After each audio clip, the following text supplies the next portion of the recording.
आहात त्याबद्दल आपल्या सर्वांचं हार्दिक स्वागत, धन्यवाद। आणि आपल्या सगळ्यांकडे मी आशीर्वादाची याचना करतो, कारण हा भक्तिशास्त्री कोर्स जो आहे तो एक परिवर्तनीय आणि साक्षात्कारातून तो सांगितला गेला पाहिजे, परंतु माझ्याकडे काही साक्षात्कार नाहीये, परंतु तरी देखील वर्तमान आचार्यांकडून जे श्रवण केलेलं आहे ते मी ॲज इट इज सांगण्याचा प्रयत्न करणार आहे आपल्या सर्वांच्या आशीर्वादाने।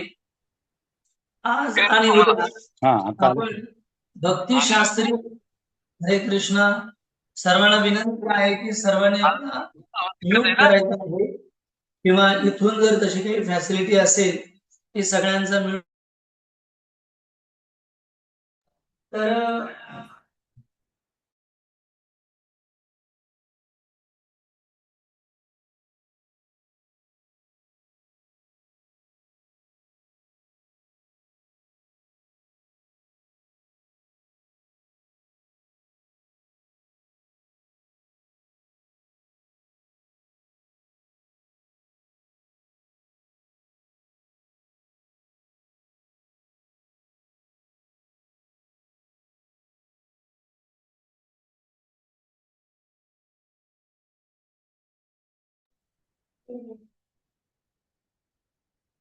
थांबायचं।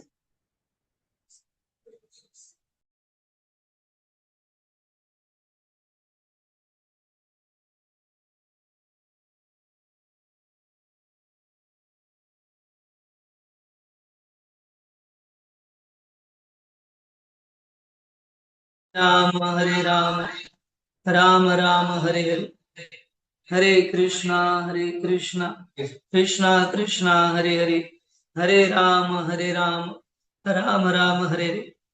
तर व्यत्ययाबद्दल थोडं क्षमस्व, पण येणाऱ्या 2 दिवसामध्ये आपण उपदेशामृत किंवा भक्तिशास्त्री या कोर्सचं महत्व काय आहे आणि उद्या ज्या 4 ग्रंथांपैकी उपदेशामृत हा ग्रंथ आपण घेणार आहोत त्याच्याविषयी थोडीशी चर्चा करणार आहोत येणाऱ्या 2 दिवसामध्ये। तर आज आपण 4 विषयावरती चर्चा करणार आहोत। सगळ्यात पहिलं, भक्तिशास्त्री कोर्सची आवश्यकता काय आहे, की का आम्ही हा भक्तिशास्त्री कोर्स केला पाहिजे, याच्यातून आम्हाला काय लाभ प्राप्त होणार आहे, हा आजचा चर्चेचा पहिला मुद्दा राहील। दुसरा मुद्दा की शील प्रभुपाद जे या संस्थेचे संस्थापक आचार्य आहेत आणि ज्यांनी पूर्ण जगभरामध्ये इस्कॉनची जी काही निर्मिती करून 108 मंदिराची उभारणी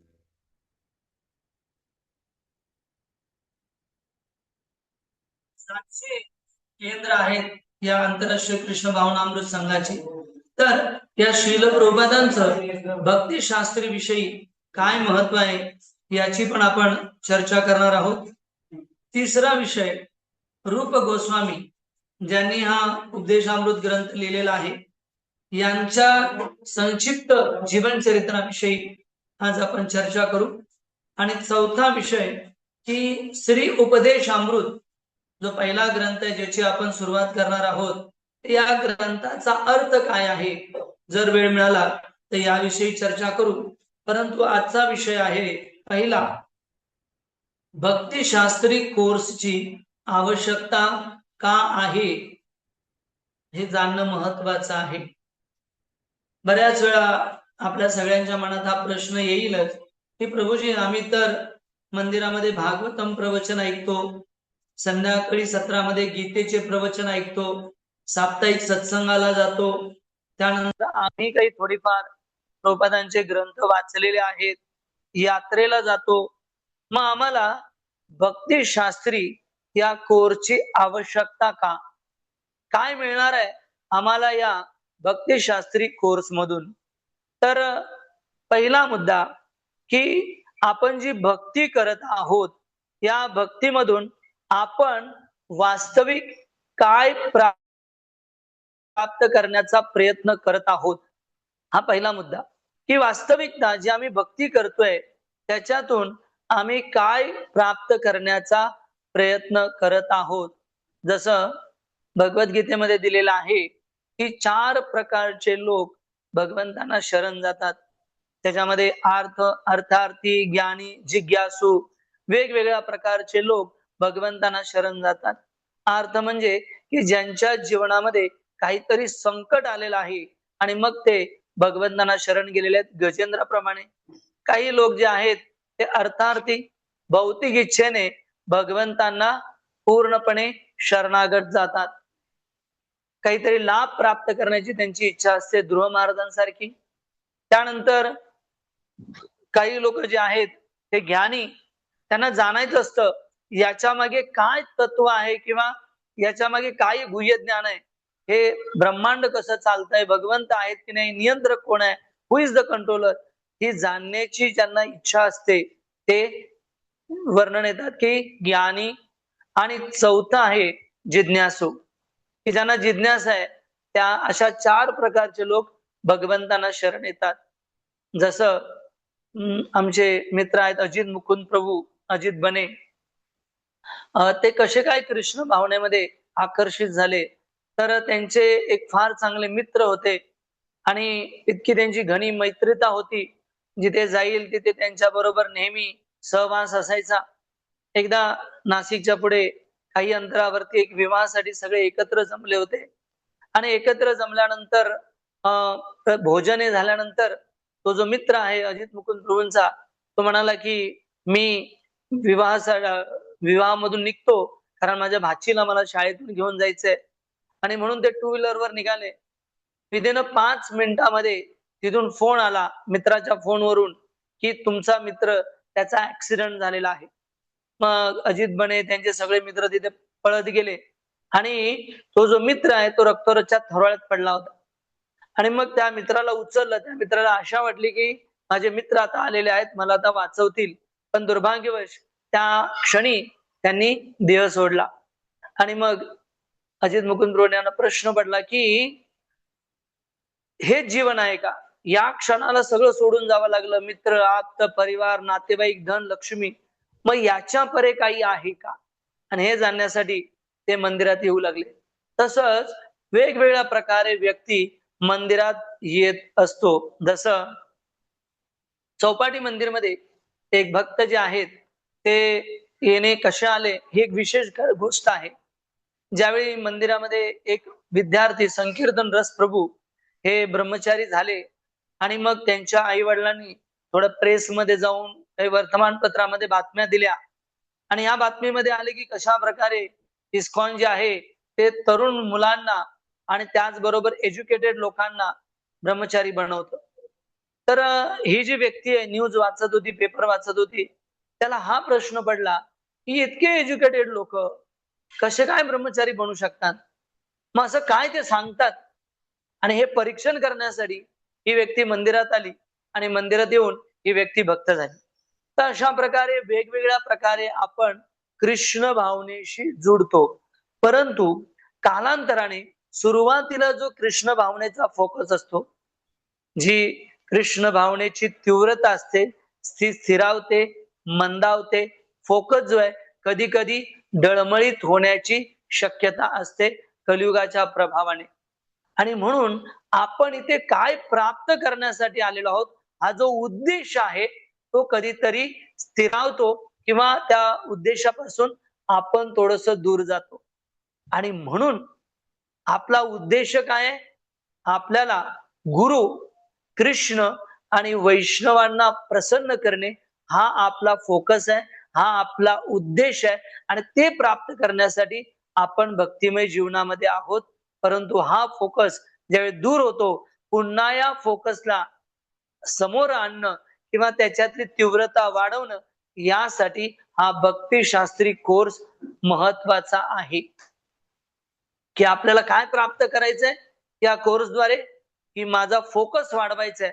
आणि फोकस कुठे ठेवायचंय? पूजाला, प्रतिष्ठा किंवा चमक धमक पे नाही. जसं मी हे नेहमी उदाहरण देतो, राधा गोपीनाथ मंदिरामध्ये मी सेवा करत असताना एक व्यक्ती, साधू, त्यांना मी मंदिरामध्ये आणलं. हे साधू मायावादी होते, ते इतके भगवंताकडे आकर्षित नव्हते. मी राधा गोपीनाथ मंदिरमध्ये आणल्यानंतर त्यांनी सुंदर विग्रहांचं दर्शन घेतलं आणि मग ज्यावेळी जायला निघालं त्यावेळी मी राजभोगाचा प्रसाद त्यांना दिला आणि मग दिल्यानंतर मी त्यांना विचारलं, बाबा आपको ये मंदिर कैसे लगा? तर त्यांनी एक सुंदर गोष्ट वापरली. ते म्हणाले की यहाँ चमक दमक बहुत है, अपने सिद्धांत पक्के कर लेना. तर त्याच प्रमाणे आपण बऱ्याच वेळा चमक धमक किंवा चांगल्या ज्या काही फॅसिलिटी किंवा चांगलं काही इथे मिळतंय या उद्देशाने येतो, परंतु भक्ती कधी कधी आपण स्थिरावतो. गुरु कृष्ण आणि वैष्णवांची सेवा, त्यांना प्रसन्न करणे, हा गोल आपला कुठेतरी कमकुवत होतो आणि तो गोल पुन्हा फिक्स करण्यासाठी, त्याच्यामध्ये तीव्रता आणण्यासाठी हा भक्तिशास्त्री कोर्स अत्यंत महत्वाचा आहे. म्हणजेच शास्त्र याला म्हणतं गुरुहितार्थ. गुरुहितार्थ आपलं जीवन समर्पित करण्यासाठी हा कोर्स अत्यंत महत्वाचा आहे. पहिलं कारण. दुसरं कारण, हा भक्तिशास्त्री कोर्स का महत्वाचा आहे? श्रीरंगम मध्ये आम्ही आताच यात्रेला जाऊन आलो, तर चैतन्य महाप्रभू ज्यावेळी श्रीरंगामध्ये श्री रंगनाथजींचं दर्शन करत होते आणि दर्शन करत असताना त्यांनी श्रीरंगम मंदिराच्या पटांगणामध्ये पाहिलं की अनेक ब्राह्मण जे आहेत ते भगवद्गीतेचं पठण करतायत, भगवद्गीतेच्या श्लोकांचं पठण करतायत. तर चैतन्य महाप्रभूंनी पाहिलं तर चैतन्य महाप्रभूंना आनंद झाला आणि मग चैतन्य महाप्रभूंनी जे आहे ते तिथे पाहिलं की एक ब्राह्मण युवक गीता वाचतोय, त्याला स्पष्ट गीता म्हणता येत नाहीये, परंतु तो अश्रू पूर्ण डोळ्यातून त्याच्या निरंतर अश्रू वाहत आहेत आणि अनेक त्याचे मित्र जेही ब्राह्मण आहेत ते त्याच्यावर हास्य करत आहेत. तर चैतन्य महाप्रभूंनी त्यांना करुणा दया आली आणि त्या ब्राह्मण विद्यार्थ्याकडे गेले आणि त्याला विचारलं की रे बाबा, तुला हे लोक का हसतायत? तर त्याने सांगितलं, हसण्यामागचं यांचं कारण आहे की मला गुरुने आज्ञा दिलेली आहे भगवद्गीता वाचण्यासाठी, परंतु मला भगवद्गीता येत नाहीये, माझे श्लोक अशुद्ध उच्चारण होत आहे, म्हणून हे माझ्यावर हसत आहेत. मग चैतन्य महाप्रभूने त्या बालकाला प्रश्न विचारला, मग ठीक आहे, तुला जर गीता येत नाहीये तर तू रडतो का आहेस? त्याच्या मागचं कारण काय? शुद्ध अशुद्ध गीता पडी गुरु आज्ञा मानी. ते म्हणे मी गुरुची आज्ञा पूर्णपणे पालन करण्याचा प्रयत्न करत आहे आणि मी रडतो यासाठी कारण त्यांनी भगवद्गीतेचं मुखपृष्ठ दाखवलं की अनंत ब्रह्मांडाचे नायक, अनंत ब्रह्मांडाचे नायक भगवान श्रीकृष्ण हे आपल्या एका भक्तासाठी सारथी झाले.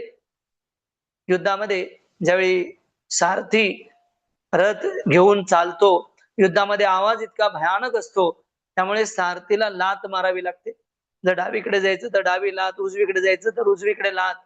तर भगवान कृष्ण आपल्या भक्तासाठी लात खातायत, किती कष्ट घेतायत, आणि हे बघून मला माझ्या डोळ्यामध्ये अश्रू आले. आणि हे ज्यावेळी चैतन्य महाप्रभूने ऐकलं तर चैतन्य महाप्रभूंनी त्याला आपलं षडभुज रूप दाखवलं आणि चैतन्य महाप्रभूंनी त्यांना 4 महिने आपला संघ दिलेला आहे. तर का चैतन्य महाप्रभू जे आहेत त्या बालकावरती इतके प्रेम करू लागले किंवा त्या बालकाला त्यांनी दर्शन दिलेलं आहे? कारण त्याच्या हृदयामध्ये झालेला अमूलाग्र बदल चैतन्य महाप्रभूंनी पाहिला. भक्ती म्हणजे केवळ वर करणी भक्ती नव्हे, भक्ती म्हणजे आपल्या आंतरिक चेतनेमध्ये किती परिवर्तन झालेलं आहे, ही आहे भक्ती. जसं भगवद्गीतेची सुरुवात ज्यावेळी अर्जुनाने समोर आपले सगळे आचार्य गुरु द्रोण, भीष्म पितामहा सगळे पाहिल्यानंतर त्याने युद्ध करायचं थांबवलं, गांडीव खाली टाकलं आणि भगवंतांना सांगितलं की माझ्याकडून युद्ध होणार नाही. परंतु पूर्णपणे भगवंतांना शरण गेला. कार्पण्य दोषो उपहत स्वभावा पृच्छामि त्वा धर्म सम्मूढ चेता यच्चै साणी चित्तब्रूहि तन्मे. माझ्यासाठी योग्य काय आहे हे भगवंता तुम्ही मला सांगा.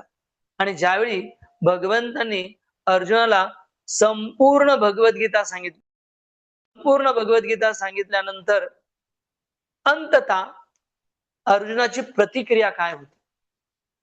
अर्जुनाची प्रतिक्रिया ही होती, बघा महाभारतामध्ये ज्यावेळी अर्जुनाने युद्ध केलं तर अर्जुनाचा पुत्र अभिमन्यू देखील युद्धामध्ये मारला गेला. स्वतःचा पुत्र भगवंत रथावरती आहेत, तरी स्वतःचा पुत्र मारला गेला का? कारण अर्जुनाच्या जीवनामध्ये गीता ऐकून परिवर्तन झालं होतं.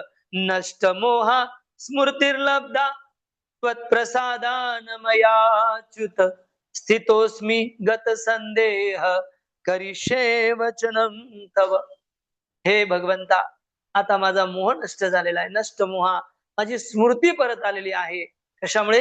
त्वत्प्रसादान मयाच्युत, आपल्या कृपेमुळे. आणि त्यामुळे आता आम्ही युद्ध केल्याशिवाय राहणार नाही. हे अर्जुनाचं आंतरिक परिवर्तन होतं. अभिमन्यू गेला तरी अर्जुनाने युद्ध थांबवलेलं नाही आहे. म्हणून भक्ती म्हणजे काय? आंतरिक परिवर्तन.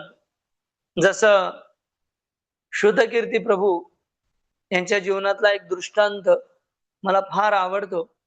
मायापूरमध्ये शील प्रभुपाद त्यांनी लंच घेतला आणि लंच घेत असताना त्यांना सुंदर रसगुल्ले वाढण्यात आले.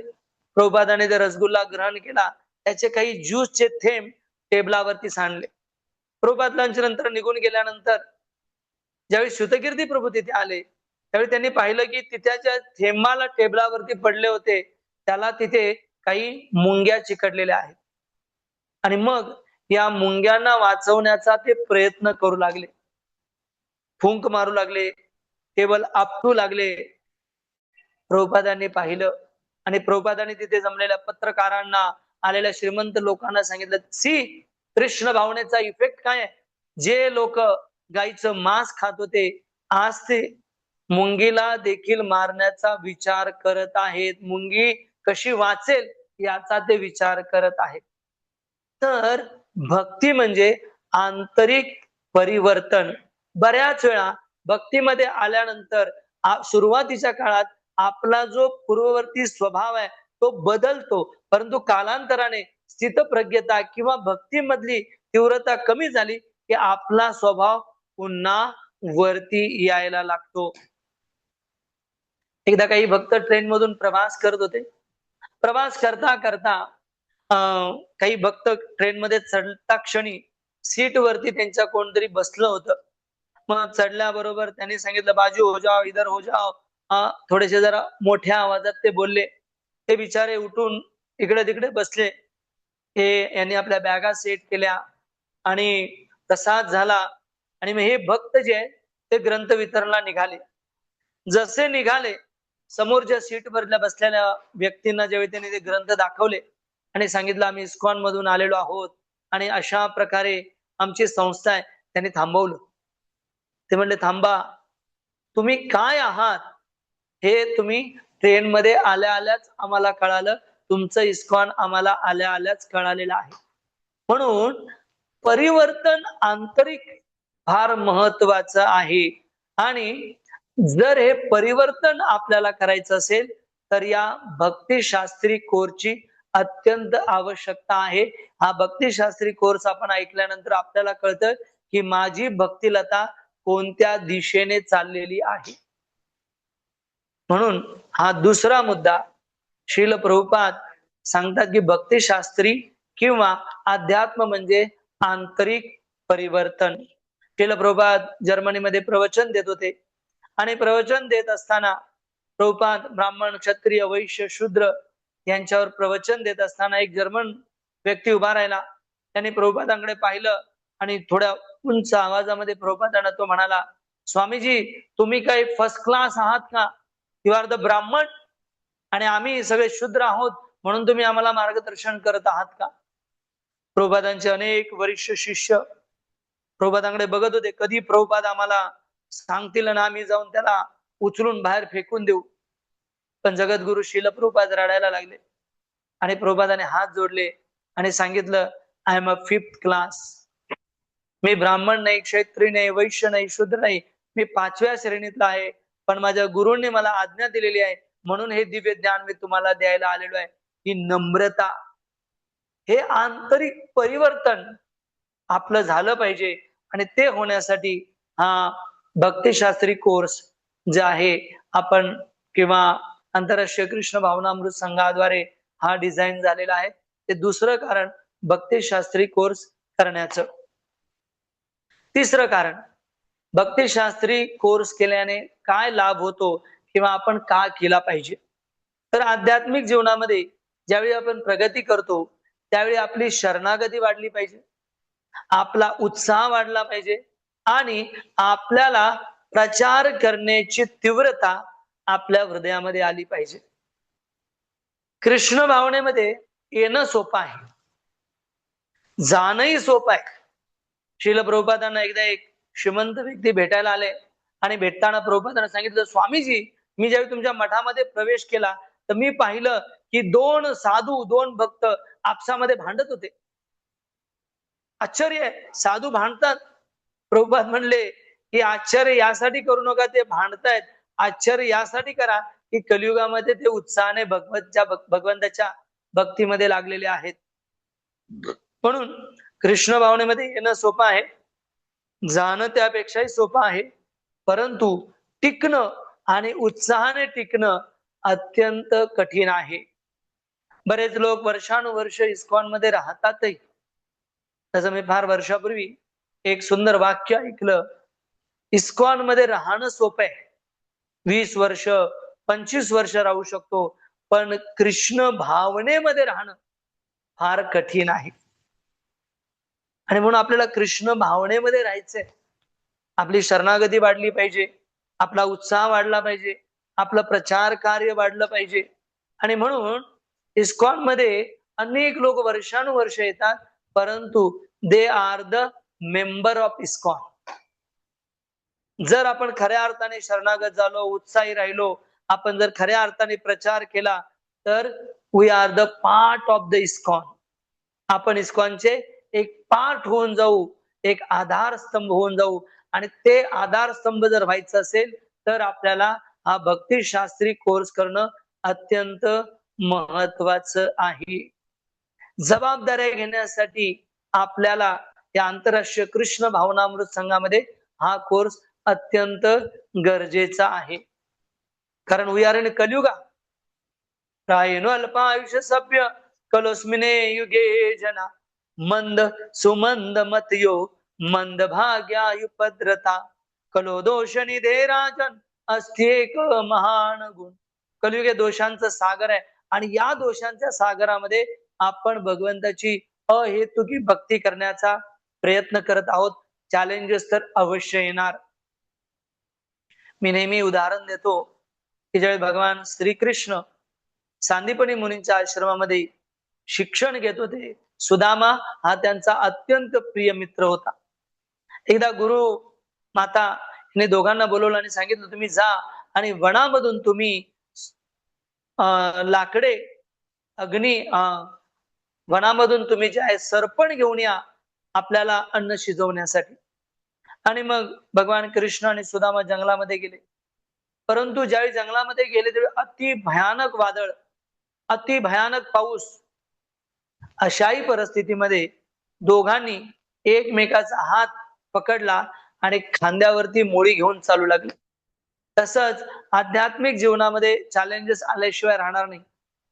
परंतु दिवसेंदिवस भगवान कृष्ण दाखवतायत की आपल्याला गुरुच्या जबाबदाऱ्या, म्हणजे जी मोळी भगवान कृष्णाने आणि सुदामाने खांद्यावर घेतली होती ती आहे गुरुची जबाबदारी.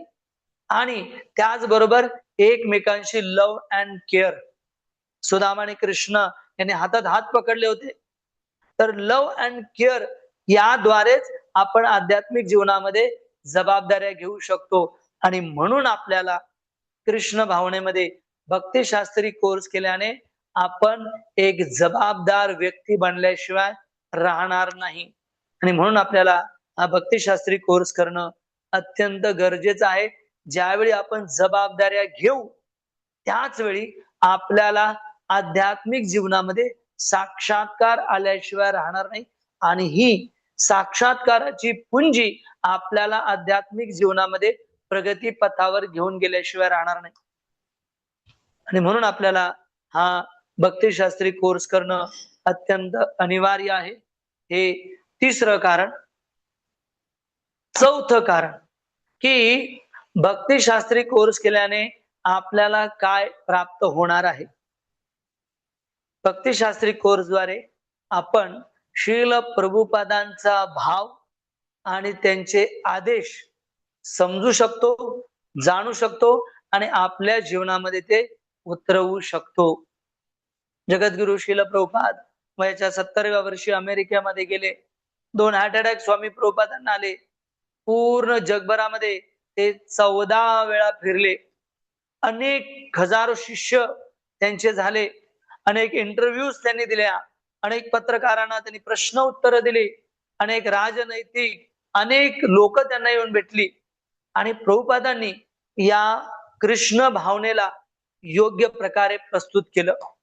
अनेक प्रश्नांच्या उत्तरामध्ये स्त्री मुक्ती विषय असो, समाजवाद असो, राजकारण असो, गुरु असो, ढोंगी गुरु असो किंवा शिक्षण पद्धती असो, गोरक्षा, वर्णाश्रम धर्म, प्रचार का केला पाहिजे सनातन धर्माचा, अशा अनेक विषयावरती प्रभुपादांनी कमी वेळामध्ये आपलं सार तत्व, आपलं सार, शास्त्रांचं सार प्रभुपादांनी सगळ्यांना दिलेलं आहे.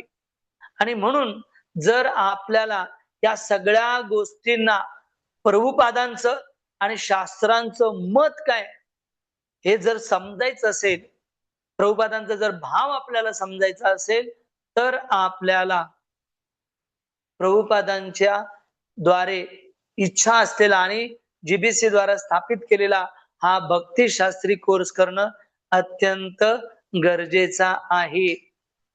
प्रभुपादांनी अनेक वैज्ञानिकांनाही प्रभुपादांनी रास्कल म्हटलेलं आहे. तर पण त्याच वेळी प्रभुपाद म्हणलेले आहेत की आपल्या आंदोलनामध्ये वैज्ञानिक, मोठमोठे इंजिनियर, डॉक्टर हवेत का? कारण समाज त्यांना बघून कृष्ण भावनेमध्ये अग्रेसर होणार आहे. तर या सगळ्या गोष्टीद्वारे आपण शील प्रभुपादांचा भाव, शील प्रभुपादांचा मूड, शील प्रभुपादांना काय इच्छित आहे हे आपण जाणू शकतो. जयपूरमध्ये शील प्रभुपादांच्या 2 शिष्या ज्यांचं वय हार्डली 18-19 वर्ष होतं, त्यात एक कौशल्या माताजी यांनी फार मोठा पंडाल कार्यक्रम आयोजित केला आणि पंडाल कार्यक्रम इतका यशस्वी झाला, प्रभुपाद अत्यंत खुश झाले. आणि मग प्रभुपादांना भेटण्यासाठी अनेक पंडित, अनेक वरिष्ठ समाजातले नामांकित लोक प्रभुपादांना भेटण्यासाठी आले आणि प्रभुपाद त्यांच्याबरोबर चर्चा करत असताना प्रभुपादांनी जोर दिला की कशा प्रकारे आपल्याला सनातन धर्माचा प्रचार केला पाहिजे. आणि प्रभुपाद त्यांना समजून सांगत होते की बघा, फॉरेनर ह्या माझे शिष्य आहेत, त्यांनी आपल्या शास्त्रांचं सार जाणलेलं आहे, वेदांचं, उपनिषदांचं सार यांनी जाणलेलं आहे आणि त्या निर्भय होऊन प्रचार करतायत, तुम्हालाही तसा प्रचार केला पाहिजे. आणि मग प्रभुपादांनी कौशल्या माताजींकडे पाहिलं आणि कौशल्या माताजींना सांगितलं की कौशल्या, ईशोपनिषद मधले श्लोक म्हणायला सुरुवात कर. आणि मग खर तर कौशल्या माताजी म्हणाल्या की हृदया मनातून म्हणत होत्या, नंतर त्या हा जो त्यांचा अनुभव सांगत होत्या त्यावेळी त्या म्हणाले की मला ईशोपनिषद मधले 5 श्लोक येत होते. प्रभुपादांनी तर सांगितलं की अख्खं ईशोपनिषद यांना पाठ आहे. आणि प्रभुपाद जसे म्हटले, कारण प्रभुपादांनी चान्सच दिला नाही, प्रभुपाद जसे म्हटले सुरू, तर त्यांनी सुरू केला. पहिला श्लोक म्हणला, दुसरा श्लोक म्हणला, छातीमध्ये धडधड धडधड होऊ लागलं. तिसरा श्लोक, चौथा श्लोक म्हणला आणि प्रभुपाद म्हणले बस. सी म्हणे की यांचं सगळे हे किती शास्त्रामध्ये पारंगत आहेत आणि हे आपली संस्कृती पुढे घेऊन चाललेले आहेत, तुम्ही जबाबदार व्हा आणि या आंदोलनाशी जुडा. तर त्यातले काही 1-2 विद्वान होते, त्यांनी सांगितलं प्रभुपादजी की हे चांगलं संस्कृत बोलले, पण त्यांचं प्रोनाउन्सिएशन, उच्चारण थोडस चुकीचं आहे. प्रभुपाद म्हणले may be their pronunciation is wrong but their renunciation is the great. की त्यांचं प्रोनाउन्सिएशन बहुत चुकीचं असेल, परंतु वैराग्य जे आहे ते फार उल्लेखनीय आहे. म्हणून हा जो प्रभुपादांचा भाव जर आपल्याला जाणायचा असेल तर आपल्याला भक्तिशास्त्री कोर्स करणं अत्यंत गरजेचं आहे. कारण नीट लक्षात घ्या, प्रभुपादांकडे वेळ फार कमी होता आणि प्रभुपाद त्यांनी जे काही तिथे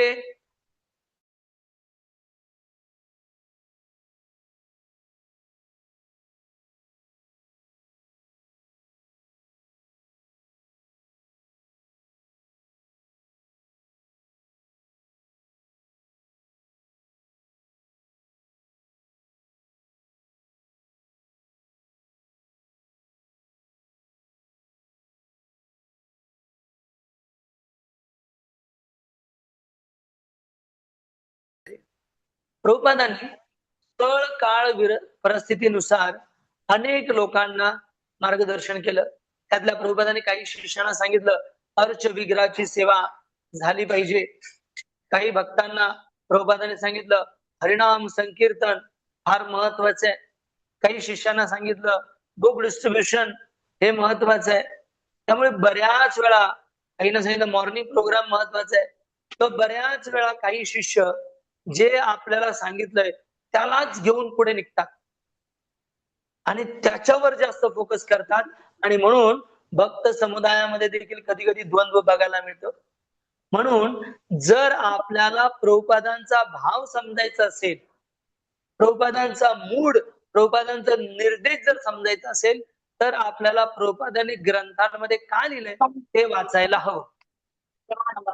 कारण ज्यावेळी भगवान कृष्णाने अर्जुनाला भगवद्गीता सांगितली, संपूर्ण भगवद्गीता ऐकल्यानंतर अर्जुन गीतेमध्ये भगवंतांना म्हणतो सर्वम इतम सर्वम एतत् कृतरम मन्ये यत भाव वदति केशवा.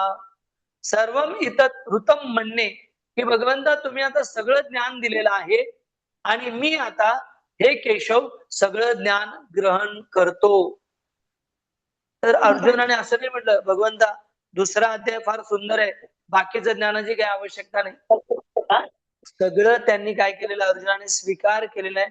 तसंच आपल्याला प्रभुपादांनी जे दिलेलं आहे त्या सर्वाचा स्वीकार करायचा आहे आणि म्हणून आपल्याला प्रभुपादांचं जर भाव आपल्याला समजून घ्यायचा असेल तर आपल्याला शील प्रभुपाद लिखित ग्रंथ वाचणे अनिवार्य आहे. हा चौथा मुद्दा. पाचवा मुद्दा, का आपल्याला भक्तिशास्त्री करणं अत्यंत गरजेचं आहे. तत्वज्ञान पक्के होते. कारण जर आपलं तत्वज्ञान नसेल, जसं बेसिकली शरीर आणि आत्मा यातला भेद, कारण बऱ्याच वेळा आपल्याला शरीर, त्यानंतर शरीर त्याचबरोबर ज्ञानेंद्रिय, कर्मेंद्रिय, विषय, पंचमहाभूत तत्व हे काहीच माहिती नसते आपल्याला. केवळ कृष्ण भावनेमध्ये चॅन्ट हरे कृष्ण आणि बी हॅपी, परंतु हे तत्व काय आहे, विषय कोणते आहेत, त्यांचे ज्ञानेंद्रिय कोणती, कर्मेंद्रिय कोणती, आत्मा त्याभोवती कोणतं सूक्ष्म शरीर असतं हे आपल्याला माहिती पाहिजे. आणि हे जोपर्यंत तत्वज्ञान पक्क होणार नाही तोपर्यंत आपण कृष्ण भावनेमध्ये अग्रेसर होणार नाही. म्हणून शरीर आणि आत्मा यातला भेद असलेलं तत्वज्ञान, पुनर्जन्माचं तत्वज्ञान, त्यानंतर कर्माची शृंखला, कर्म म्हणजे काय, विकर्म म्हणजे काय, त्यानंतर सकाम कर्म म्हणजे काय, निष्काम कर्म म्हणजे काय, भक्तियुक्त कर्म म्हणजे काय. फक्त गीतेतला एक श्लोक आपल्याला माहितीये, कर्मण्यवाधिकारस्य मा फलेषु कदाचिन. पुढे जर भगवंतांना गीता हेच सांगायचं असतं तर भगवंतांनी पुढचे 18 अध्याय सांगितलेच नसते. त्यामुळे काय तत्वज्ञान आहे, कर्माची श्रृंखला काय आहे, त्यानंतर गौरनिताय हे तत्व काय आहे, पंचतत्व काय आहे हे आपल्याला जाणता आलं पाहिजे. श्रीकृष्ण चैतन्य राधा कृष्ण नाही अन्य, हे तत्व आहे. मी एकदा मंदिरामध्ये नाशिकला असताना सुरुवातीच्या काळामध्ये गौरनिताय मंदिरामध्ये अनेक वर्ष होते. एक व्यक्ती रेग्युलर यायचा आणि रेग्युलर आल्यानंतर प्रसाद घ्यायचा, जपी सुरू करायचा. मग एक दिवशी त्याच्या मनात काय आलं, मला येऊन भेटला, प्रभूजी एक प्रश्न विचारू का. म्हणलं विचार. ते म्हणे आपले राधा कृष्ण जे आहेत ते दोन्ही हात वरती करून काय आहेत. कारण त्याला मंदिरात येऊन हेच माहिती नव्हतं की हे गौरनिताय आहेत. हे गौरनिताईचं तत्व काय, नित्यानंद तत्व काय, अद्वैत तत्व काय, विष्णू तत्व कोण कोण आहे, कृष्ण तत्व काय आहे, हे आपल्याला जीव तत्व काय आहे, हे देवी देवता कोण आहेत, राधाराणीचं तत्व काय आहे. बऱ्याच वेळा लोकांनी प्रश्न विचारला की संभ्रमित होतो की भगवंत जे आहेत रुक्मिणीशी त्यांचा विवाह झाला, सत्यभामेशी विवाह झाला, तर रुक्मिणी तुम्ही राधाराणी जी दुसऱ्याशी विवाहित झालेली आहे तिच्याशी का तुम्ही पूजा करता, आणि आम्हाला त्याचं उत्तर येत नाही. हे तत्व आहे, राधा तत्व आहे, गुरु तत्व आहे. पथप्रदर्शक गुरु, शिक्षा गुरु, दीक्षा गुरु, त्यानंतर चैत्य गुरु, हे गुरुतत्व काय आहे. गुरुतत्व ऍज इक्वल भगवंता इतकं शक्तिशाली आहे, हे आपण कधी जाणू शकतो. द्वैत अद्वैतवाद काय आहे, निर्विशेषवाद काय आहे, हे जाणण्यासाठी आपल्याला या भक्तिशास्त्री कोर्सचा अत्यंत लाभ होणार आहे. जसं मी एक प्रवचन ऐकत होतो, वृंदावनमध्ये राधाकुंडची परिक्रमा करताना एक वरिष्ठ भक्त परिक्रमा करत असताना एक नवागत भक्त त्यांना भेटला आणि म्हणाले की प्रभूजी, आपण या राधाकुंडाच्या ठिकाणी या ठिकाणी जाऊ, तिथे एक साधक आहेत आणि मला ते फार आवडतात. हे वरिष्ठ होते. ते म्हणले अरे वा, चांगलं आहे, काय करतात ते.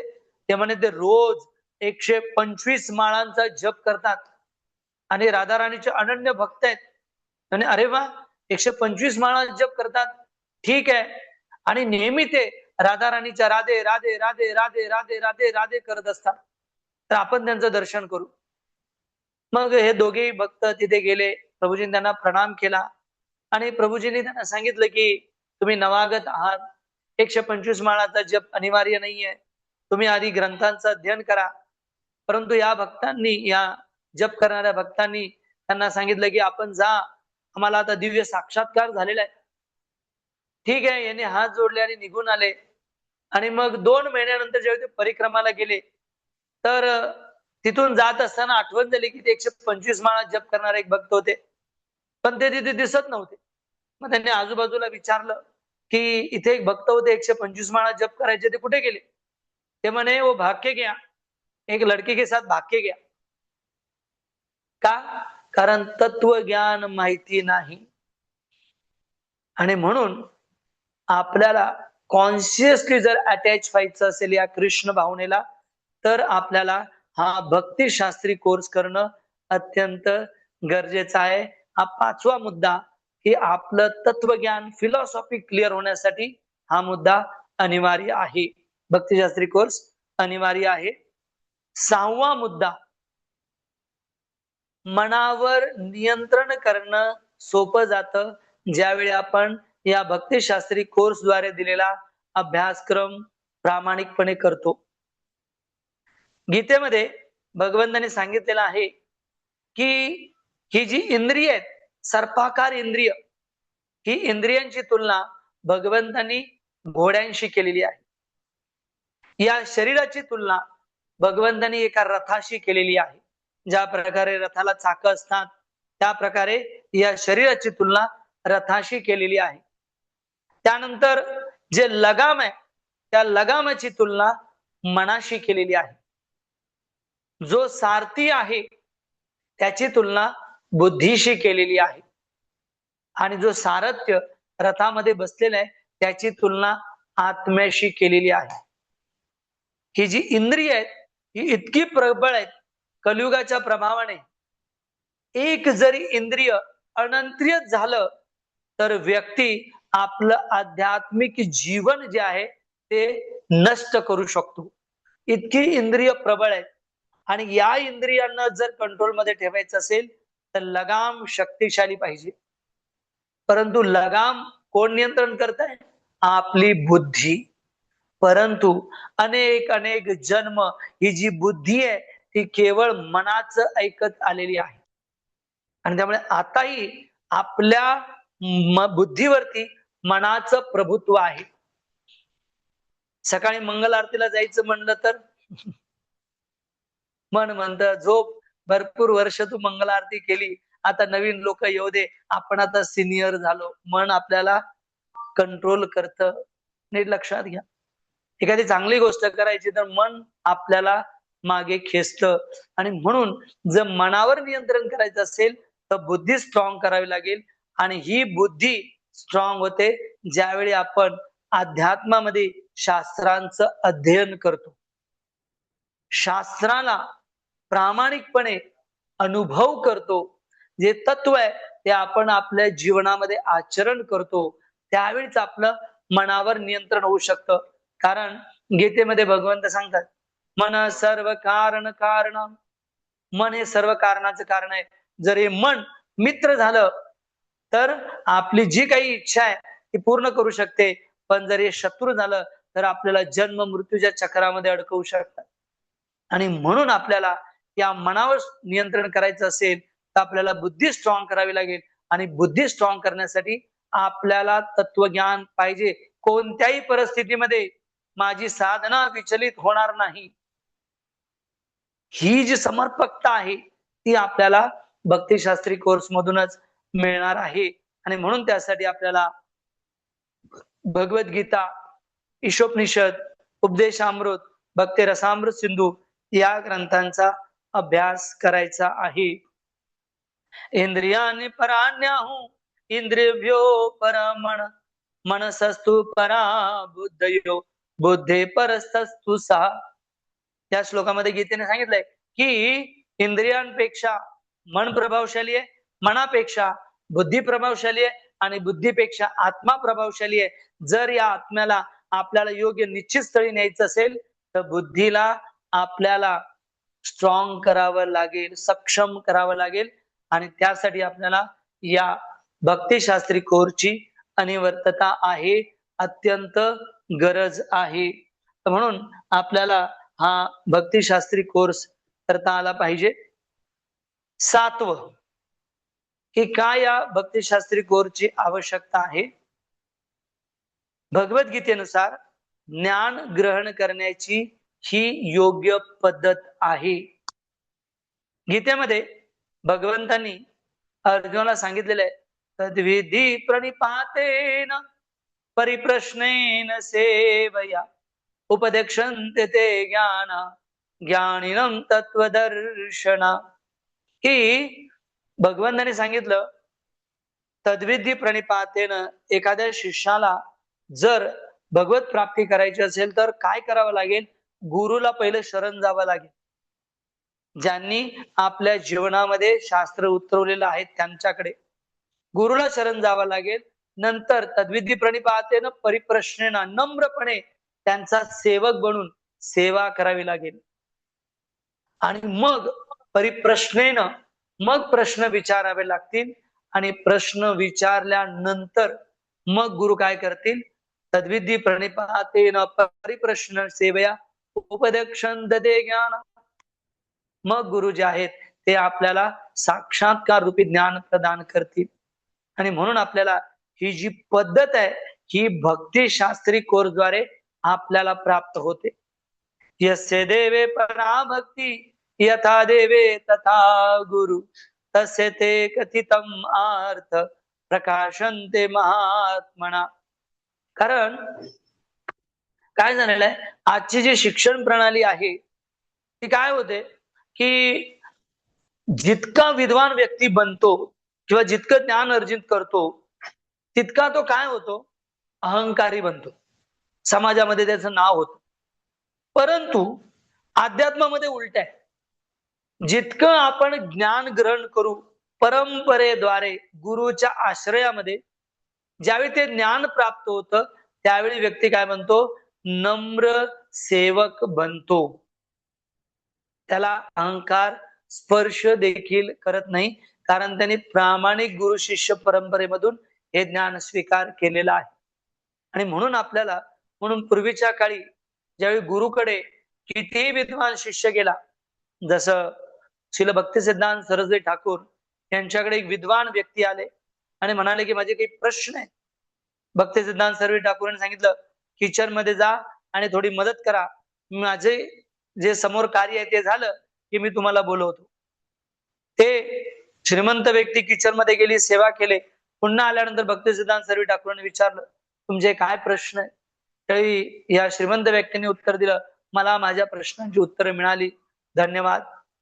तर गुरु आधी सेवा द्यायचे आणि नंतर ज्ञान द्यायचे. तसं कारण त्यामुळे त्यांचा अहंकार चूर चूर होऊन जातो.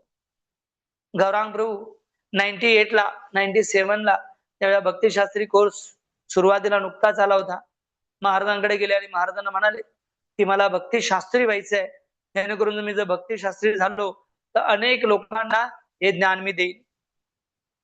परंतु महाराजांनी सांगितलं, बॅग लॉकर मध्ये ठेवा आणि तुम्ही किचन मध्ये जाऊन भांडी घासा, किचन मध्ये जाऊन चपात्या लाटा, किचन मध्ये जाऊन चपात्या गरम करा, सकाळी टेम्पल हॉल साफ करा.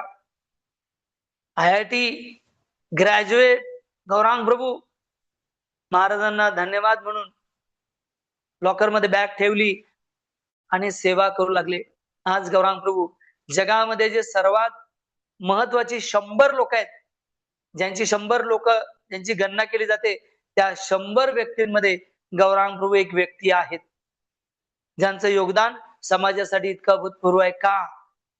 कारण गुरु शिष्य परंपरेमधून त्यांनी घेतलेलं ज्ञान, यस्य देवे पराभक्ती. म्हणून आपण ज्यावेळी हे ज्ञान गुरु शिष्य परंपरेमधून घेतो त्यावेळी आपण अहंकारी होत नाही किंवा आपण नम्र होऊन अजून जबाबदाऱ्या आपल्या जीवनामध्ये आपण घेऊ शकतो. आणि म्हणून फार गरजेचं आहे हे ज्ञान गुरु शिष्य परंपरेमधून घेणं. तसं साक्षात भगवंत व्यास महर्षी, श्रीमद भागवतमची सुरुवात कशी झाली? श्रीमद भागवतम मध्ये व्यास महर्षीने अनेक ग्रंथ लिहिले, 4 वेद, 18 पुराण, 108 उपनिषद. परंतु हृदयातून संतुष्ट नव्हते. नारद मुनीकडे गेले आणि हात जोडून प्रार्थना केली की माझ्यासाठी योग्य काय ते तुम्ही द्या. आणि मग नारद मुनीने त्यांना सांगितलं की तुम्ही भगवंतांच्या दिव्य लीलांचं गुणगान करा. आणि ते गुणगान केल्यानंतर व्यास महर्षी साक्षात शक्ताभिष अवतार ते संतुष्ट झाले. म्हणून या भक्तिशास्त्री कोर्सद्वारे आपण गुरु शिष्य परंपरेमध्ये आलेलं ज्ञान, GBC किंवा वरिष्ठांनी जे ज्ञान दिलेलं आहे तसंच्या तसं आम्ही देण्याचा प्रयत्न करत आहोत. म्हणून ते ज्ञान ग्रहण केल्यानंतर आपल्याला अनुभव तर होतीलच, परंतु आपण एक जबाबदार व्यक्ती देखील बनू. आणि म्हणून आपल्याला हे जे भक्तिशास्त्री कोर्स आहे तो करायचा आहे, कारण हीच ज्ञान घेण्याची योग्य पद्धत आहे. 7वा मुद्दा. आणि 8वा मुद्दा की का आपल्याला हा भक्तिशास्त्री कोर्स करायचा आहे. तर आपली जी परंपरा आहे, गौडीय परंपरा, ही आपल्याला एक तत्व शिकवते, दास दास दासानुदास. या भावनेमध्ये आपला सेवाभाव जो आहे तो उंचावला गेला पाहिजे. हा आहे आपल्या आचार्यांचा मूड. जसं एक गाढव असतं, गाढव, त्या गाढवावरती जो त्याचा मालक आहे तो कधी कधी विटा लादतो, कधी कधी कपडे लादतो, कधी कधी जो आहे त्याच्यावर देवाच्या मूर्त्याही ठेवतो, कधी कधी चंदनाची लाकडं ठेवतो. त्या गाढवाला काहीही फरक पडत नाही. तसं कृष्ण भावनेमध्ये बरेच वर्ष लोक येतात, प्रवचन ऐकतात, कीर्तन ऐकतात, प्रसादी घेतात, परंतु त्यांचं परिवर्तन या भावनेत होत नाही. परिवर्तन होत नाही. का? कारण त्यांना जे काय मिळतंय त्याबद्दल माहितीच नाही. दुसरं, पुन्हा गाढवाचं उदाहरण देतो. गाढव आहे, रस्त्याने चाललेला आहे, त्याला अनेक लोक नमस्कार करतायत. त्या गाढवाला वाटतं की लोक मला नमस्कार करतायत आणि म्हणून ते उड्या मारतं, जोरजोराने नाचू लागतं. त्याच्यावरती असलेली देवाची मूर्ती खाली पडते आणि ती फुटते. तो मालक आहे, तो काठीने त्याला बेदम धोडपतो. तसंच बऱ्याच वेळा कृष्ण भावनेमध्ये अनेक वर्ष झाली तर आपल्याला मला इतकी वर्ष झालेली आहेत आणि म्हणून लोक जे प्रणाम करतात त्यावेळी आपल्याला अहंकार होण्याची बाधा होते, अहंकार होण्याची शक्यता असते, अहंकाराची बाधा होऊ शकते आणि आपण विसरून जाऊ शकतो हे जे काही ज्ञान येते ते परंपरेमधून आपल्याला प्राप्त होत आहे.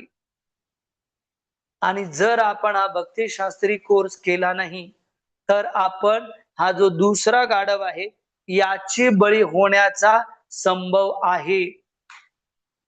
तुम्ही माझ्यासाठी प्रार्थना करा, कारण मी हा कोर्स देत आहे नाही, परंतु मी गाढव बनू नये, मी नम्रपणे आयुष्यभर तुमचा सेवक म्हणून राहावं अशी प्रार्थना, असे आशीर्वाद तुम्ही मला द्यावेत.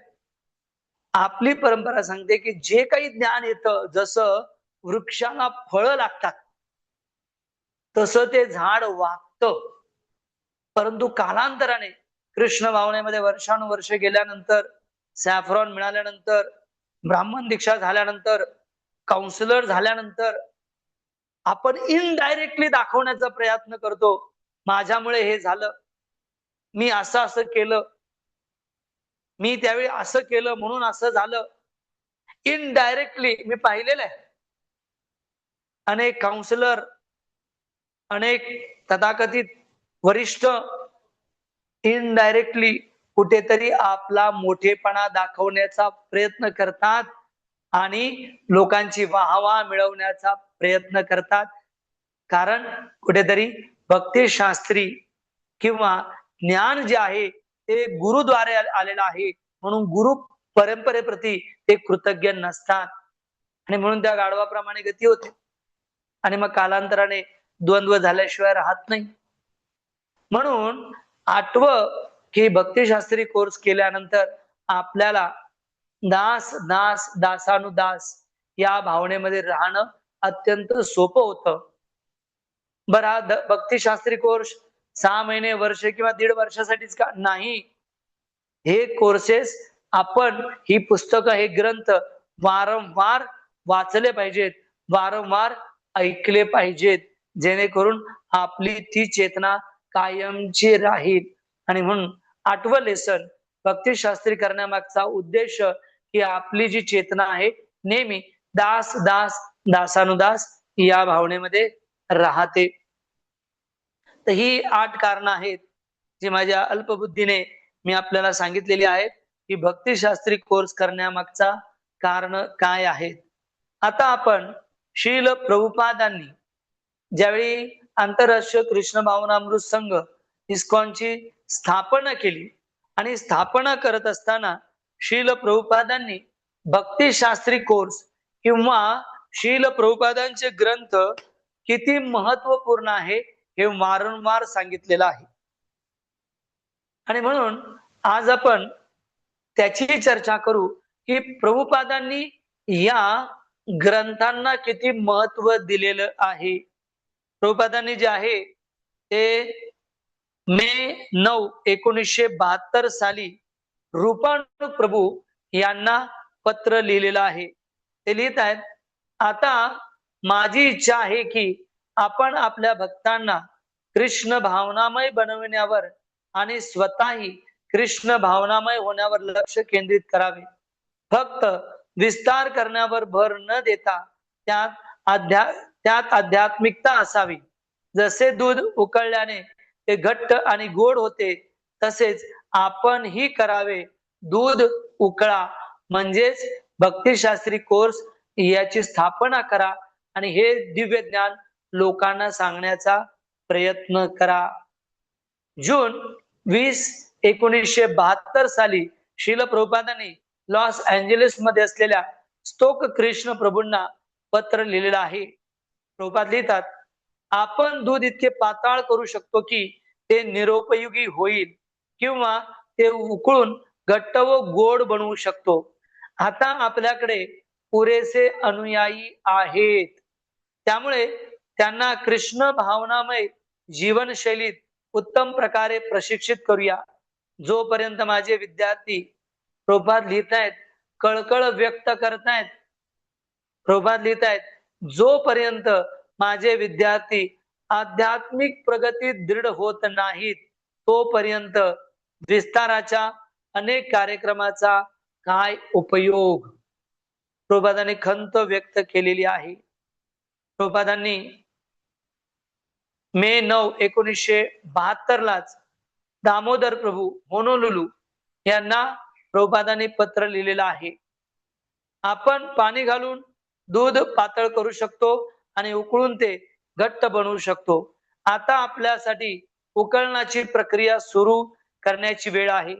आता तुम्हाला वैष्णव ब्राह्मण कसे व्हायचे हे माहीत आहे. त्यामुळे ते आचरणात आणा, नाहीतर सर्व काही केवळ दिखावा ठरेल.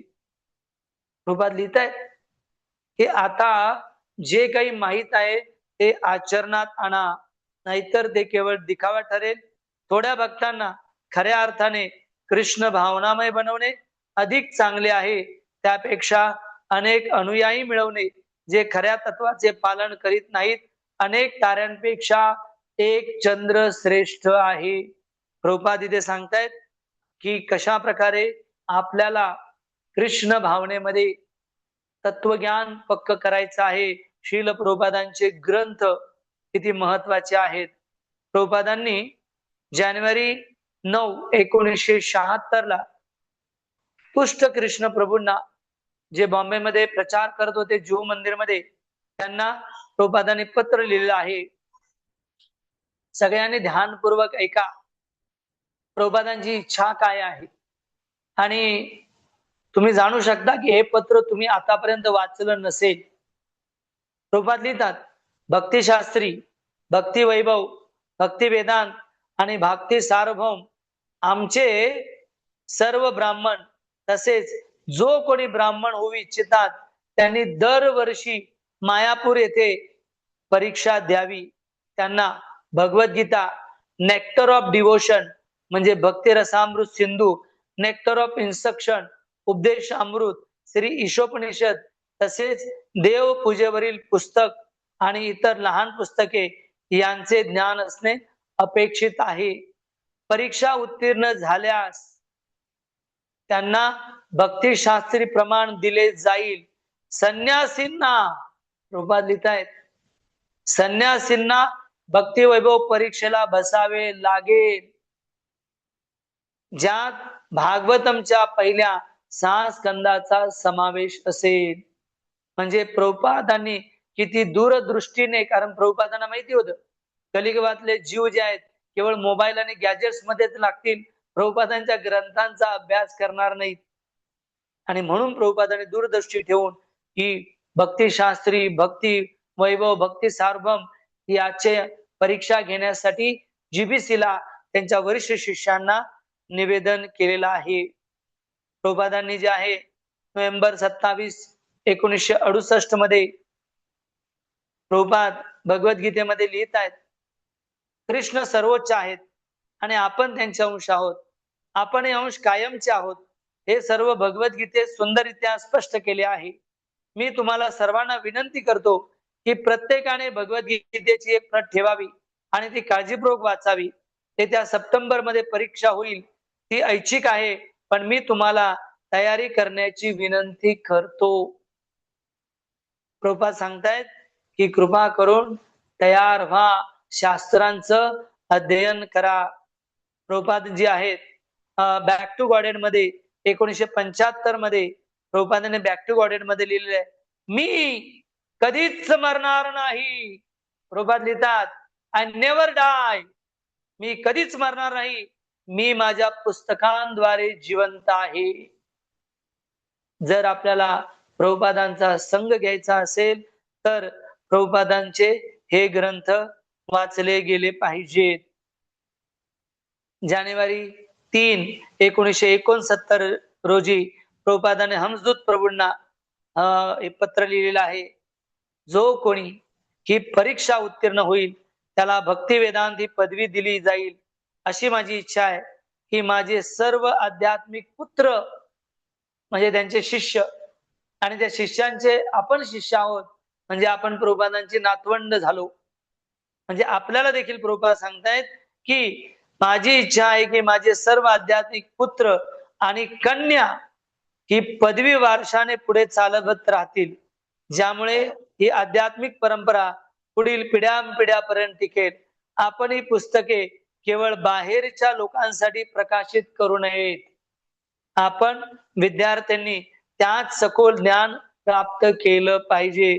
तर प्रभूजी प्रभुपाद आपल्याला वारंवार इथे मार्गदर्शन करतायत की कशा प्रकारे शील प्रभुपाद रचित हे ग्रंथ अत्यंत महत्वाचे आहेत. शील प्रभुपाद एका ठिकाणी लिहितात, हे ग्रंथ म्हणजे माझ्या हृदयाचे उद्गार आहेत.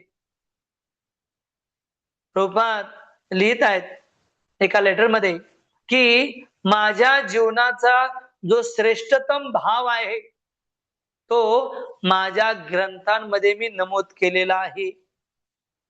यदुवर प्रभू जे शील प्रभुपादांबरोबर बरेच वर्ष राहिले, शील प्रभुपादांचे नेहमी ते फोटो काढायचे. जिथे जाईल तिथे प्रभुपाद कारमधून उतरताना, विमानामधून उतरताना, प्रभुपाद प्रवचन देत असताना नेहमी फोटो काढायचे. मग एकदा प्रभुपाद व्यासासनावर प्रवचन देत असताना प्रभुपादांना सांगितलं, प्रभुपाद थोडस बाजूला प्लीज एक फोटो. प्रभुपाद थोडे चिडले. प्रभुपाद म्हणले, सारखा फोटो फोटो काय करतोस, शांत राहा, मला प्रवचन देऊ दे. आणि मग प्रभुपादाने प्रवचन दिलं. सकाळचं भागवतम क्लास झाल्यानंतर प्रभुपाद संध्याकाळच्या वेळी गौर आरतीला मंदिरामध्ये आले, त्यावेळी यदुवर प्रभू तिथे नव्हते. मग प्रभुपादांनी काही शिष्यांना विचारलं, यदुवर प्रभू कुठे आहेत? तर काहींनी सांगितलं प्रभुपाद त्यात खाली आलेलेच नाही आहेत, वरती त्यांच्या रूम मध्ये आहेत. प्रभुपाद म्हणले ठीक आहे. मग प्रभुपाद त्यांच्या रूम मध्ये गेले. तर यदुवर प्रभू शांत बसले होते, कारण प्रभुपादांनी रागवलं होतं. तर थोडे शांत होते, मायूस होते. तर प्रभुपादांनी विचारलं, यदुवर तू रागवलायस? तर खाली मान घालून यदुवर प्रभुपाद नाही नाही मी रागवलेलो नाहीये. प्रभुपाद म्हणले, मला माहितीये तू रागवलेला आहेस, पण मी एक खरं सांगू, माझे जे उत्तराधिकारी आहेत, माझे जे उत्तराधिकारी आहेत ते माझे फोटो नाही आहेत. माझा जो वारसा चालवणार आहेत, माझे ते उत्तराधिकारी आहेत, ते केवळ आणि केवळ माझे ग्रंथ आहेत. म्हणून तुम्ही माझ्या ग्रंथांचा प्रचार करा, माझ्या ग्रंथांचं अध्ययन करा. ही शील प्रभुपादांची तळमळ आहे. शील प्रभुपादांनी भागवतानंद प्रभू यांना एक पत्र लिहिलेलं आहे. प्रभुपाद त्या पत्रामध्ये फार सुंदर, कारण कृष्ण भावनेमध्ये आज नवीन लोक येत आहेत, पण जुने लोक गायब आहेत. माहिती नाही, युट्यूबवर ऐकत असतील, परंतु मंदिरामध्ये बसून ऐकण्याची आज त्यांच्या इच्छा होत नाही.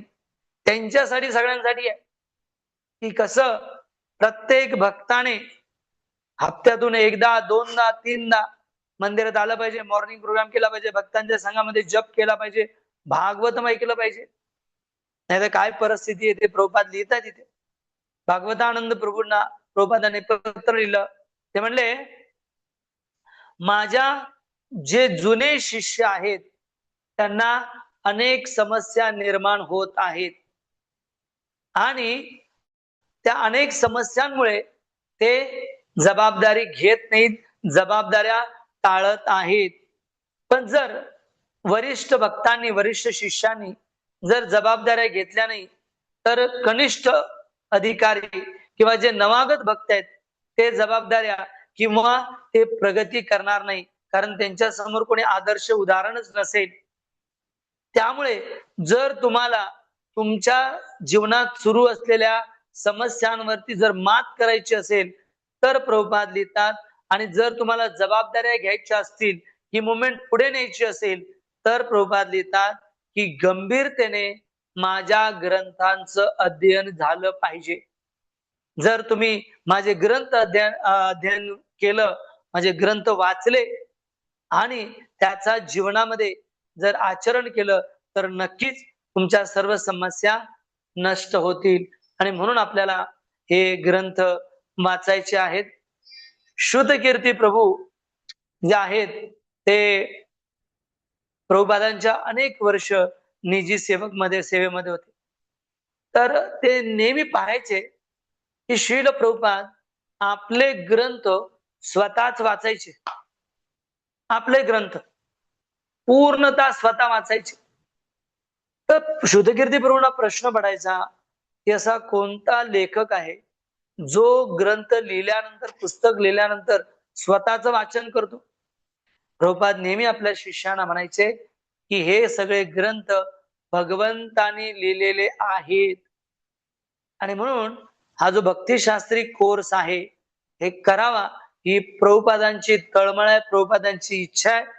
आणि म्हणून हा भक्तिशास्त्री कोर्स आपण इथे घेण्याचा प्रयत्न करत आहोत.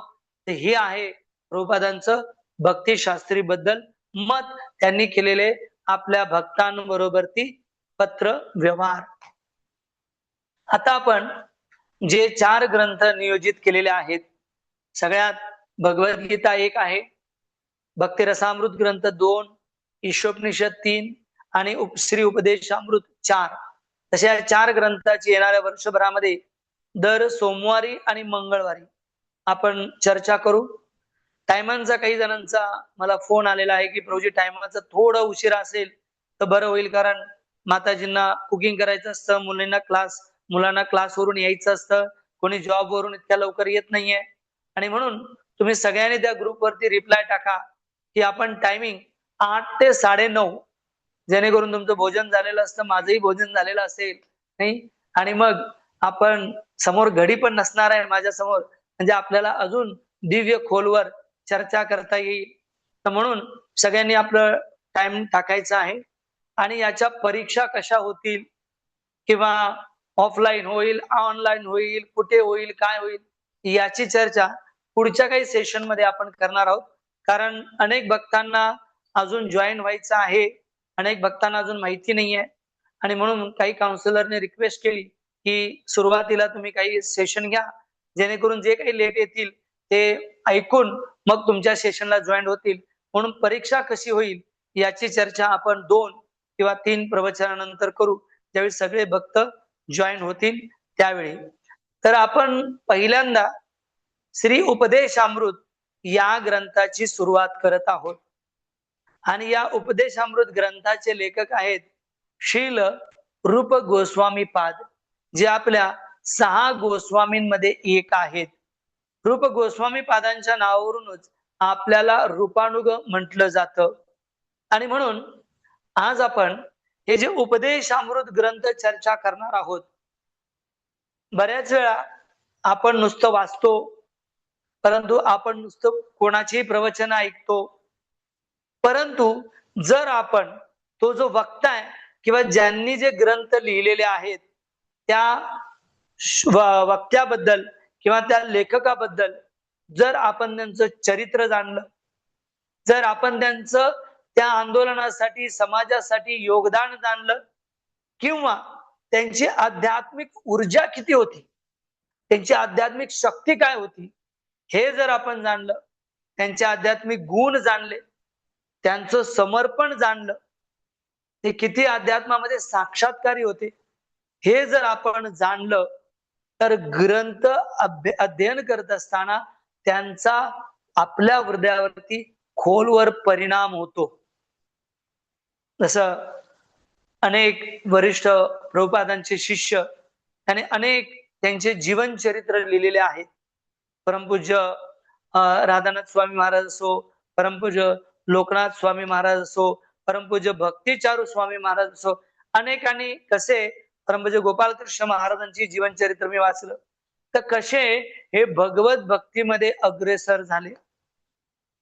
जसं परमपूज्य नो योगेंद्र महाराज, ते लहान असताना त्यांनी 5-6 वर्षाचे असताना त्यांनी ध्रुव महाराजांचं चरित्र एका प्रवचनामध्ये ऐकलं. आणि प्रवचनामध्ये त्यांना कळालं की लहानपणापासून आपण भक्ती केली पाहिजे आणि भक्ती भगवंतांना प्राप्त करण्यासाठी जंगलामध्ये जावं लागतं. तर 6 वर्षाचे असताना महाराज घर सोडून निघून गेले. नाही बघा, हे जर आपण आता तुम्ही नवयोगेंद्र महाराजांना पाहिलंय की नाही माहिती नाही, पण आता तुमचा रिस्पेक्ट किती वाढेल त्यांच्याप्रती, आदर किती वाढेल ज्यावेळी तुम्ही त्यांना भेटाल. तर म्हणून हे जे पुस्तक आपण चर्चा करणार आहोत, हा जो ग्रंथ आपण चर्चा करणार आहोत, त्याच्याबद्दल ते रूप गोस्वामींचं जीवन चरित्र आपण एक 10-15 मिनिटांमध्ये चर्चा करू. आणि मग जर कोणाचा काही प्रश्न असेल, टीका असेल, तर आपण ती चर्चा करू. आणि म्हणून चर्चा करूया रूप गोस्वामी पाद यांच्याविषयी.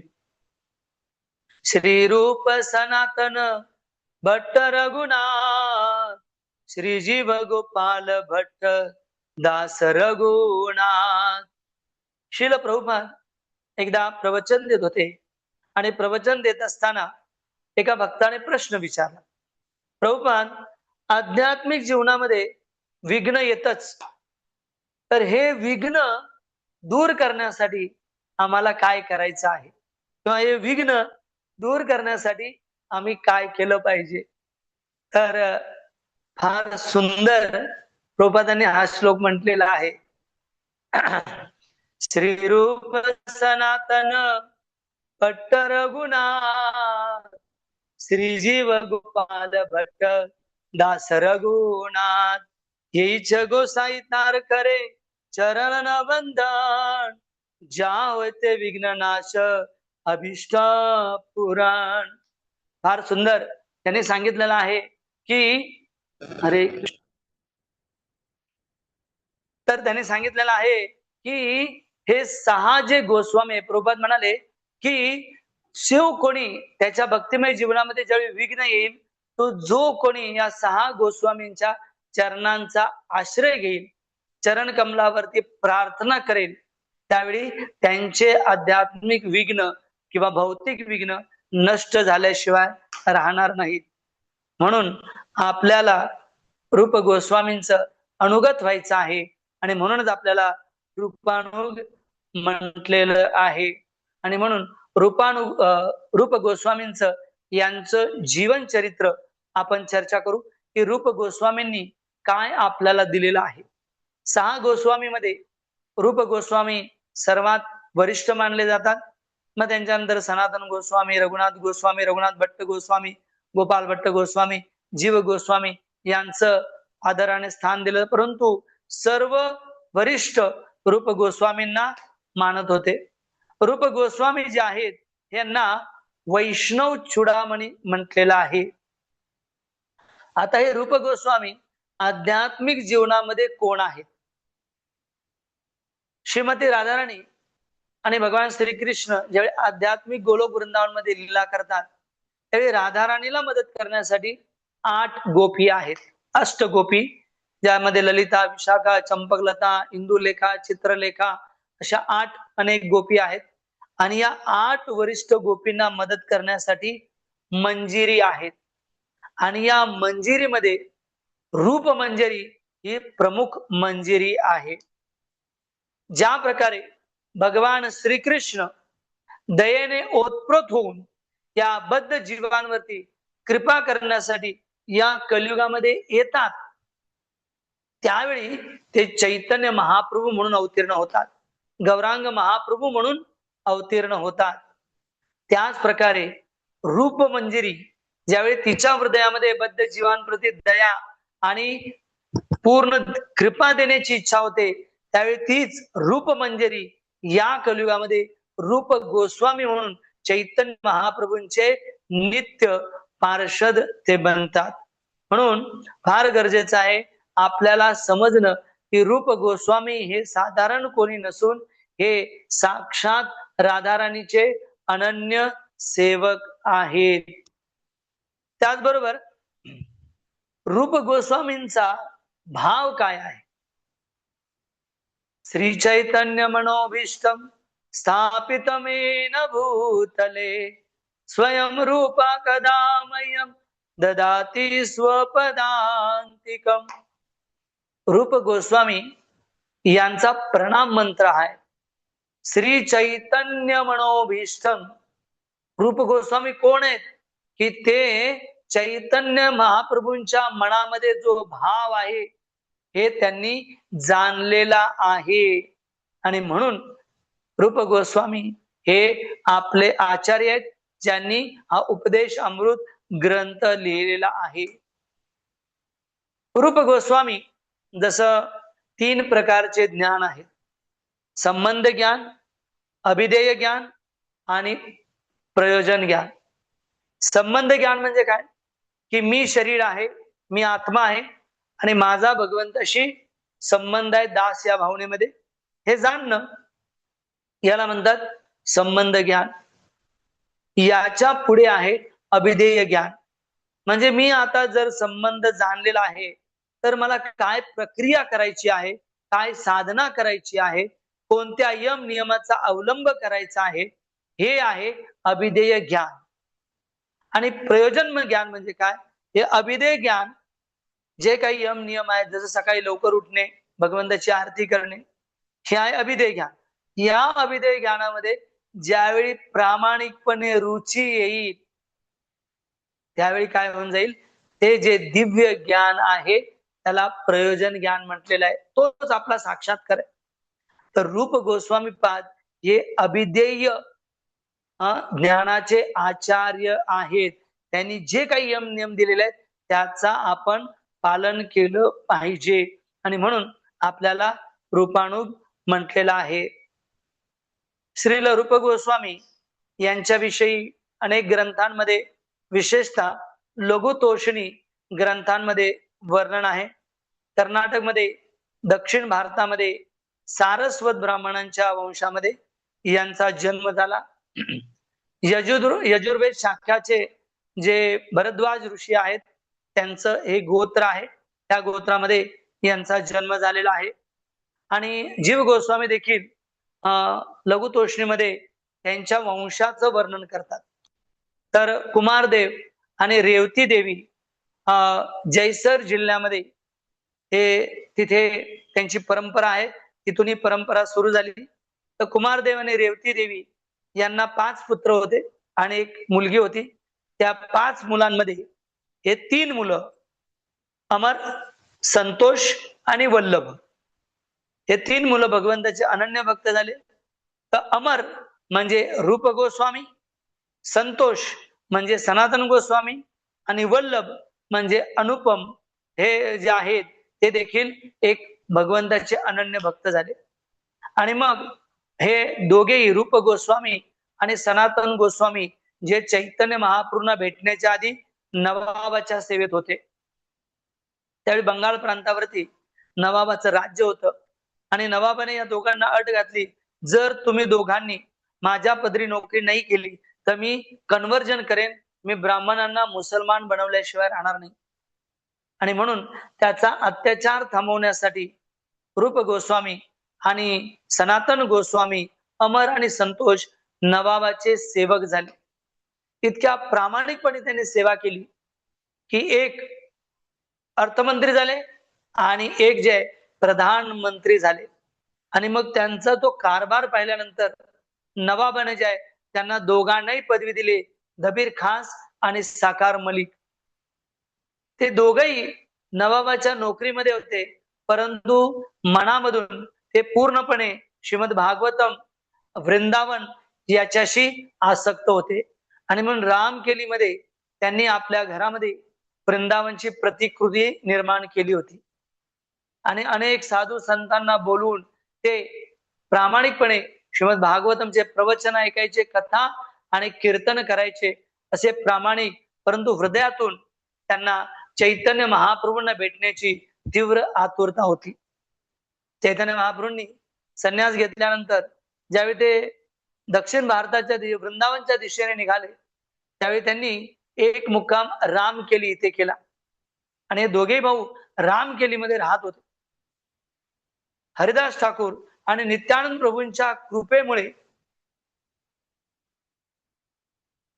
हरे कृष्ण, हरिदास ठाकूर आणि नित्यानंद प्रभू यांच्या कृपेमुळे सनातन गोस्वामी आणि रूप गोस्वामी यांना चैतन्य महाप्रभूंचा भेटण्याचा वेळ निश्चित करण्यात आली आणि चैतन्य महाप्रभूंना भेटण्याची जी आहे ती जागा निश्चित करण्यात आली.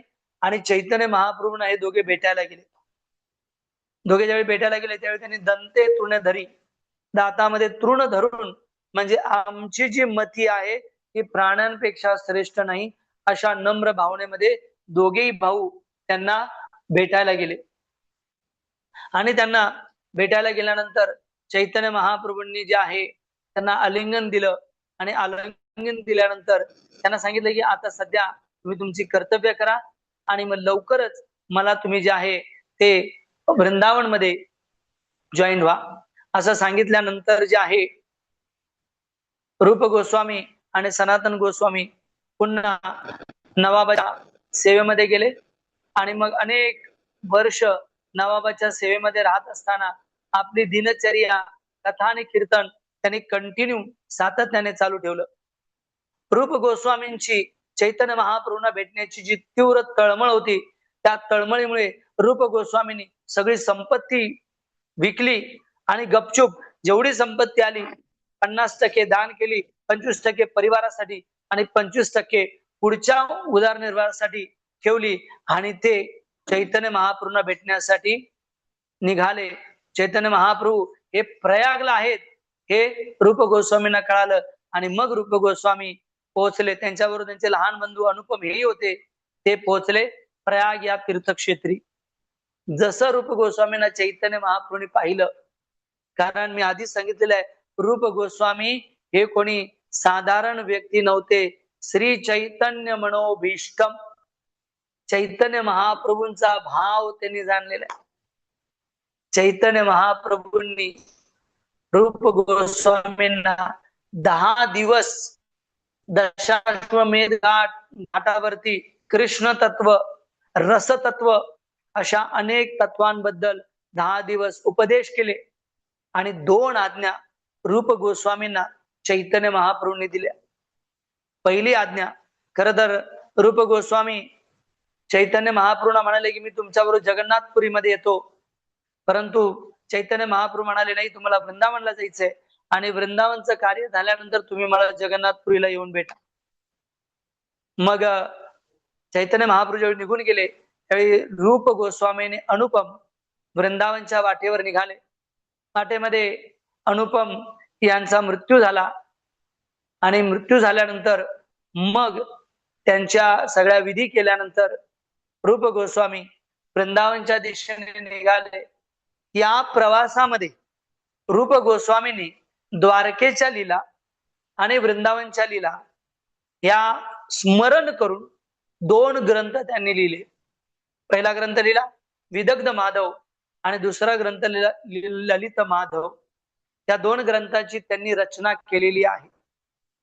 आणि मग ते वृंदावन मध्ये आले आणि वृंदावन मध्ये आल्यानंतर चैतन्य महाप्रभूंनी दिलेले 2 आदेश. पहिला आदेश लुप्त तीर्थ उद्धार वैराग्य शिक्षण. तुम्ही काय करा, लुप्त तीर्थांचा उद्धार करा, नवीन मंदिराची स्थापना करा, त्यात अर्चविग्रहाची स्थापना करा आणि इतकंच नाही तर लोकांना वैराग्याचं शिक्षण द्या. अशा प्रकारे पहिली आज्ञा चैतन्य महाप्रभूने रूप गोस्वामींना दिली आणि दुसरी आज्ञा चैतन्य महाप्रभूने दिली की तुम्ही शास्त्रांचं लिखाण करा आणि सोप्या सरळ भाषेमध्ये लोकांना समजेल अशा पद्धतीने तुम्ही ग्रंथांची रचना करा. आणि म्हणून रूप गोस्वामींनी अनेक ग्रंथ लिहिले. विशेषतः भक्ती रसामृत सिंधू हा ग्रंथही रूप गोस्वामींनी दिला. परंतु कलियुगामधल्या बद्ध जीवांसाठी भक्तिमय अग्रसर होण्यासाठी त्यांनी हा उपदेश अमृत, श्री उपदेश अमृत हा ग्रंथ दिलेला आहे. 11 श्लोक दिलेले आहेत फक्त. जर साधकाने प्रामाणिकपणे त्याचं पालन केलं तर नक्कीच तो जीवनामध्ये आध्यात्मिक क्रांती आणल्याशिवाय राहणार नाही.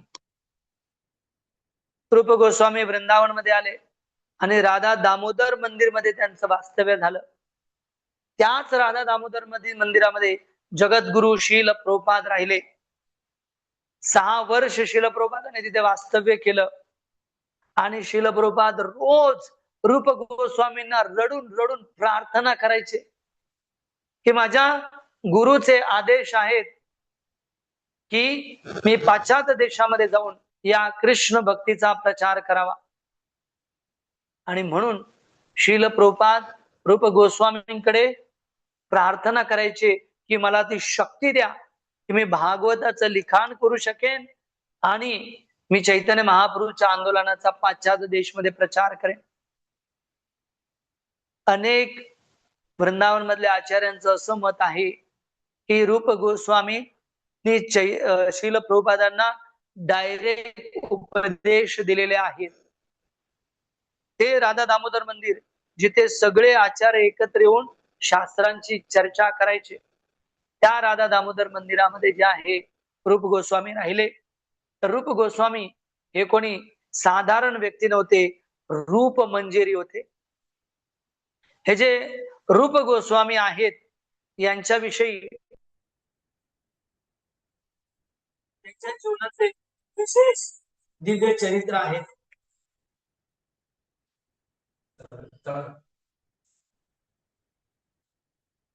रूप गोस्वामी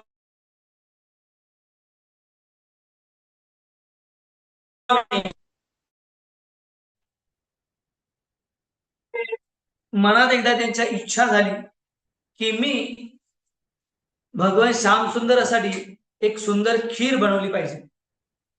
आणि अशी त्यांच्या मनामध्ये इच्छा निर्माण झाली. आणि तत्क्षणी काही वेळ निघून गेला. एक बालिका, एक लाली तिथे आली आणि ती म्हणाली की बाबाजी बाबाजी, मेरे भैया ने दूध और कुछ चावल दिया है आपको खीर बनाने के लिए. तर रूप गोस्वामींना आनंद झाला की माझी इच्छा होती श्याम सुंदरांसाठी खीर बनवावी आणि म्हणून मी ती खीर जी आहे ती बनवायचा विचार करतो होतो आणि हे मला प्राप्त झालं. खीर आणि दूध आणि त्याबरोबर दूध आणि चावल मला प्राप्त झाले. मग ती लाली म्हणाली की बाबा मैं आपको खीर बना के दूं. तर रूप गोस्वामी आनंदित झाले आणि म्हणाले हो काही चिंता नाही, बनव. आणि मग त्या लालीने सुंदर खीर बनवली आणि खीर बनवल्यानंतर ती राधा श्याम सुंदरांना ऑफर केली आणि मग ती लाली निघून गेली. रूप गोस्वामीने ती खीर ग्रहण करण्याआधी विचार केला की दिव्य खीर आहे, माझे वडील बंधू गुरुबंधू सनातन गोस्वामी माझे भाऊ त्यांनाही द्यावी. त्यांना ती दिली. म्हणजे रूप गोस्वामीने सनातन गोस्वामीने त्यांनी ती खीर खायली. तसं रूप गोस्वामी आणि सनातन गोस्वामी यांच्या शरीरामध्ये दिव्य अष्टविकार सात्विक झाले. सनातन गोस्वामींनी विचारलं की ही खीर कोणी बनवली आणि मग सगळा दृष्टांत रूप गोस्वामी पादने सांगितला. त्यावेळी सनातन गोस्वामींनी सांगितलं की जे साक्षात राधाराणी होती जी तुझी इच्छा पूर्ण करण्यासाठी आली होती, असे आहेत आमचे रूप गोस्वामी पाद, ज्यांनी हा दिव्य ग्रंथ आपल्याला दिलेला आहे.